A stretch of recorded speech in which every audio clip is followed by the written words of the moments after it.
Hello friends, welcome back to Shine Study Point. इस video में हम स्टार्ट करते हैं क्वेश्चन नंबर 76 साइंस के पार्ट से, और ये आपका इस सीरीज का लास्ट पार्ट है, part 6। So starting with the question number 76, the jelly like substance present between the cell membrane and the nucleus is called. तो इस जेली लाइक सब्सटेंस को हम बोलते हैं cytoplasm. Option B is right here. Next part, question number 77, splitting of white light into 7 colors is known as। so यहाँ पे option है reflection, dispersion, multiple reflection and none of these. तो यहाँ पे आपका ऑप्शन बी सही होगा, dispersion कहते हैं स्प्लिटिंग ऑफ व्हाइट लाइट को।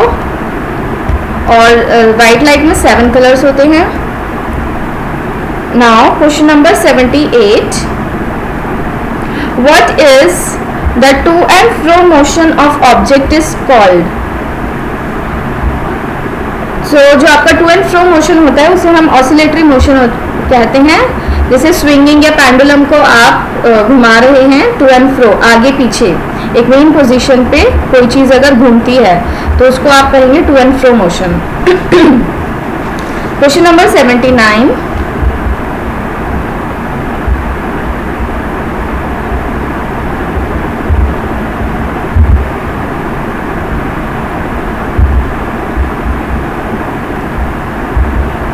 if the amplitude of sound becomes thrice, then loudness increases by a factor of।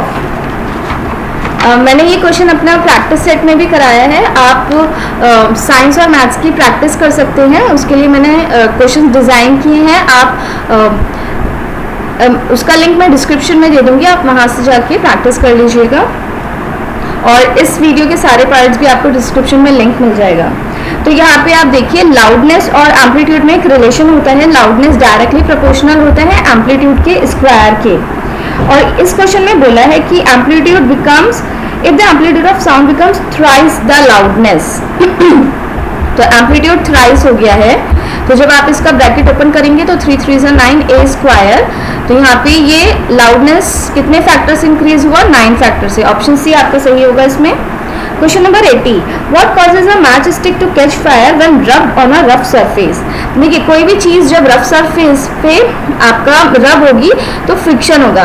देखिए, हम सब चल पाते हैं, कुछ भी काम कर पाते हैं, ये इसीलिए पॉसिबल है क्योंकि फ्रिक्शन है। फ्रिक्शन क्या होता है, ऑपोजिट मोशन होता है किसी भी सरफेस पे। अगर फ्रिक्शन नहीं होगा तो हम लोग चल नहीं पाएंगे। अगर हम पेन पकड़ रहे हैं, बुक पकड़ रहे हैं, कुछ भी नहीं पकड़ पाएंगे हम अपने हाथ में। So life will be very difficult if there will be no friction. कहीं पे फ्रिक्शन पॉजिटिव होता है, कहीं पे क्या नेगेटिव की तरह काम करते हैं। जैसे मशीन्स है, मशीन्स में अगर फ्रिक्शन ज़्यादा होगा तो मशीन ठीक से नहीं चलेगी, तो उसमें लिब्रिकेशन ज़रूरी है। तो ये दो इसके पॉजिटिव भी हैं और ड्रॉबैक्स भी हैं। क्वेश्चन नंबर 82 और not 81। Question number 81 is what would be the path of reflected ray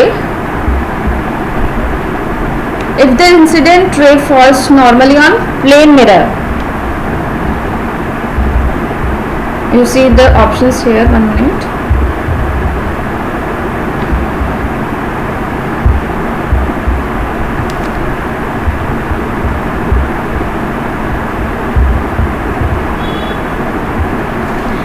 देखिए, यहाँ पे अगर कोई इंसिडेंट रे आई है प्लेन मिरर पर, नॉर्मली मीन्स 90 डिग्री का एंगल बना है, तो वो उसी पाथ से वापस हो जाएगी। ठीक है, so it will follow the same path. Option A is correct here. जब प्लेन मिरर, इसके दो लॉज होते हैं।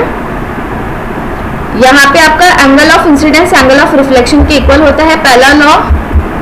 और सेकंड लॉ है कि इंसिडेंट रे, रिफ्लेक्टेड रे और नॉर्मल आपका एक ही प्लेन में लाई करेगा। ठीक है, और ये आपका जो मैंने डॉटेड बनाया है, this is the normal. Normal क्या होता है, 90 डिग्री का एंगल बनाते हैं जिस बेस पे हमने बनाया है। Now question number 82,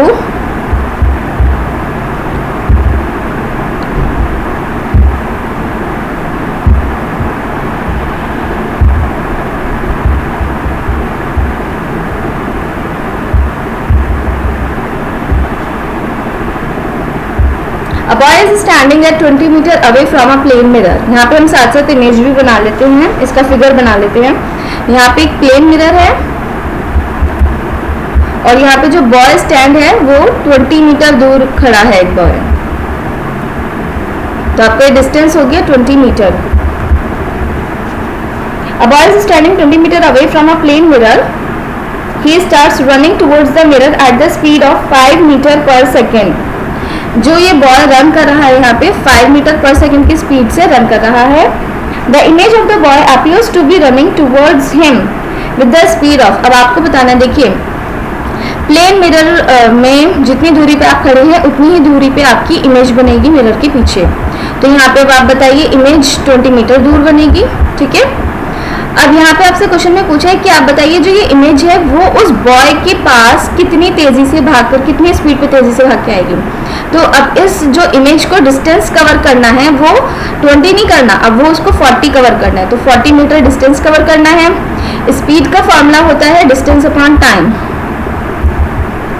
distance upon time.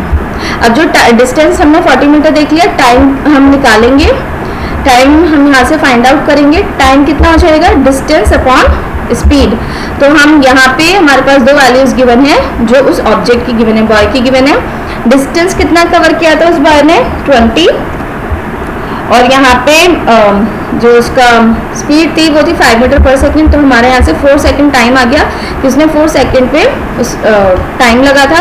अब ये टाइम हम अपना इस फॉर्मूले में पुट करेंगे और डिस्टेंस की वैल्यू, डिस्टेंस हम 40 लेंगे, टाइम 4 लेंगे और आपका ये आ जाएगा 10 मीटर पर सेकेंड। तो आपका ऑप्शन नंबर बी करेक्ट हो जाएगा यहाँ पे। Now moving to question number 83।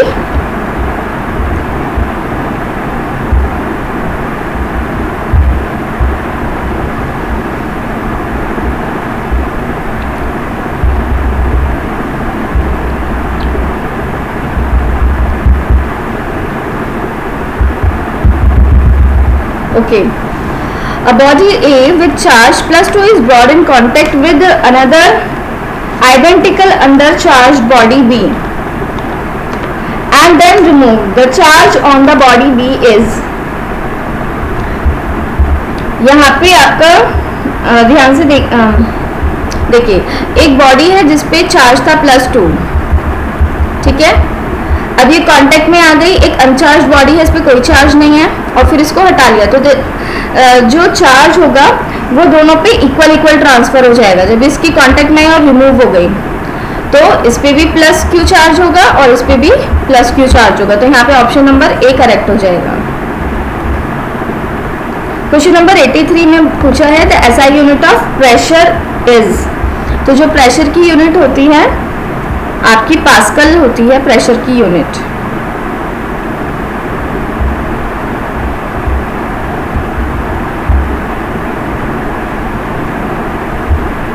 और न्यूटन किसकी यूनिट है, फोर्स। जूल एनर्जी की है और वॉट आपकी power. Now 85 question. Rolling friction is smaller than. तो यहाँ पे जो आपके ऑप्शंस हैं, रोलिंग फ्रिक्शन दोनों में ही कम होगा, स्लाइडिंग फ्रिक्शन भी ज़्यादा होता है और स्टैटिक फ्रिक्शन भी ज़्यादा होता है। आपका ऑप्शन नंबर सी सही हो जाएगा, बोथ ए एंड बी। सो यहाँ पे हमारा ये पेपर फिनिश होता है। 85 क्वेश्चंस आपके एंट्रेंस एग्जाम, रिटन एग्जाम में आते हैं और 25 मार्क्स आपका इंटरव्यू का होता है। यहाँ पे आपको एलिजिबिलिटी है कि आपको लैंग्वेज सेक्शन में 10 मार्क्स लाना कंपलसरी है। इवन अगर आपको सेक्शन 2 में मैथ्स और साइंस में भी अच्छे स्कोर कर लेते हैं लेकिन आपको सेक्शन 1 में स्कोर नहीं कर पाते हैं तो आप डिस्क्वालीफाई हो जाएंगे। तो आप मेरे और वीडियोस देखिएगा, एग्जाम पैटर्न है, सिलेबस, प्रैक्टिस क्वेश्चंस, सब मैं आपको लिंक प्रोवाइड करूँगी डिस्क्रिप्शन बॉक्स में। आप वहाँ से वीडियोस मेरा देख लीजिएगा। सो कमेंट में लिखकर बताइए कि आपको कैसा लगा वीडियो। अगर आपको कहीं प्रॉब्लम है so please write there, I will solve that problem. And thank you so much for watching the video and please subscribe and share it with your friends. Press the bell icon for the latest notifications. Thank you.